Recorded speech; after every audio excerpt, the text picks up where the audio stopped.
Приветствую, друзья! Компания Terrain уже не раз радовала нас просто восхитительными по качеству наушниками в нижнем ценовом диапазоне.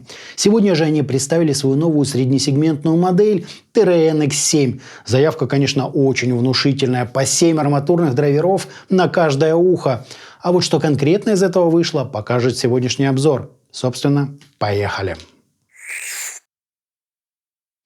Упаковка модели, на мой взгляд, может поспорить с таковой от очень солидных брендов. Схематично изображенный наушник со всеми установленными внутри излучателями, строгая надпись Terrain X7.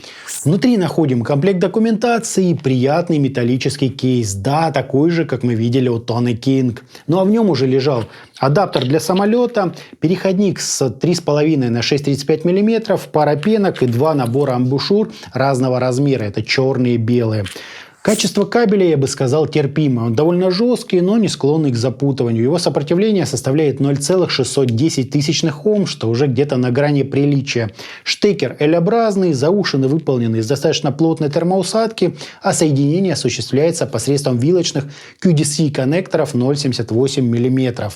Корпуса чашечек полностью литые из какой-то прозрачной смолы. Внутри видны все 7 использованных излучателей и акустические канальца, ведущие к звуководу, который тут привычно прикрыт защитной металлической сеточкой и имеет утолщение на краю для лучшей фиксации амбушюр.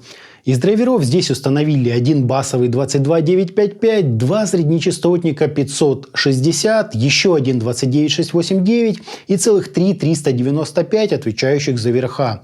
На фейсплейтах же мы видим эдакий абстрактный рисунок с логотипом компании. В ухе модель сидит просто прекрасно, удобно и с достойным уровнем пассивной звукоизоляции. Вот так вот, собственно, это все и выглядит.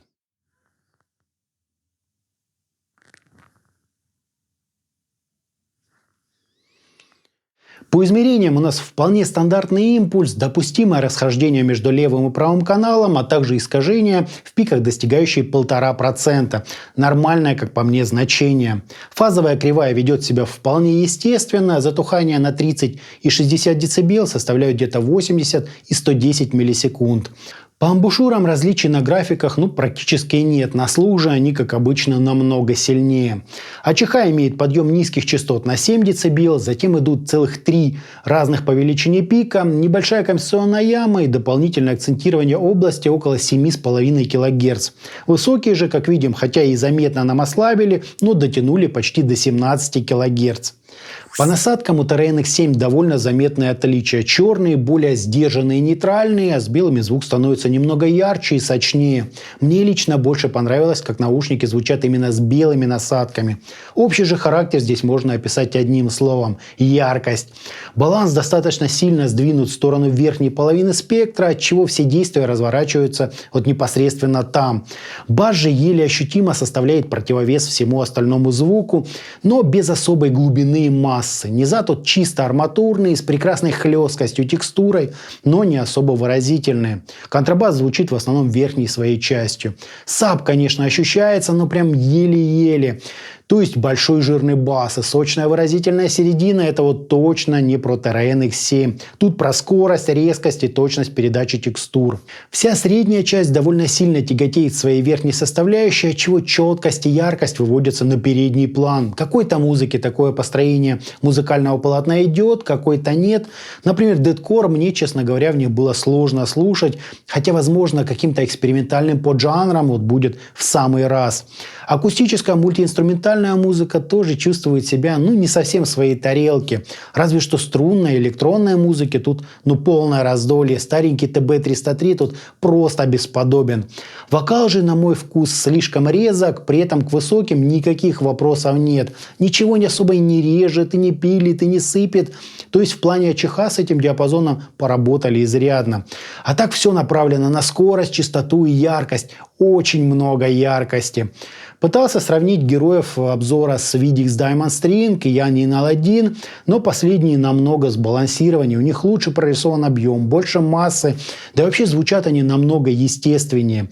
Все же остальные мои наушники даже приблизительно не похожи. Здесь, думаю, надо хорошо так зарыться в свою коллекцию амбушюр, а возможно даже подложить под сеточки какой-нибудь дополнительный демпфирующий слой, чтобы хоть как-то гармонизировать звучание. Из коробки же они больше для тех, кто ставит скорость, прозрачность и техничность во главе всего. Однозначно не мой выбор. Я все-таки за приятный бархатный бас, сочность и мелодичность на средних частотах, а верха скорее отношу к приятному дополнению всего остального спектра. Но на то и существует такое многообразие наушников, чтобы каждый нашел именно то, что ему нужно. Здесь, друзья, мне больше добавить нечего. Итогом внутриканальные семидрайверные арматурные наушники TRN X7 направлены больше на любителей скоростных стилей с базой на верхней половине спектра. Да, тут все резко, технично и довольно чисто, но для меня мало баса и нижней середины. Настолько ярко, пожалуй, чересчур. Хотя, без сомнения, есть стили, которым именно такой очень идет. Наушники на любителя. Брать такое можно только осознавая особенности их подачи, а еще лучше перед покупкой послушать. Вот такие они TRN X7. А на этом у меня все. Всем добра, всем пока-пока. Подписывайтесь на канал и оставляйте свои комментарии под данным роликом.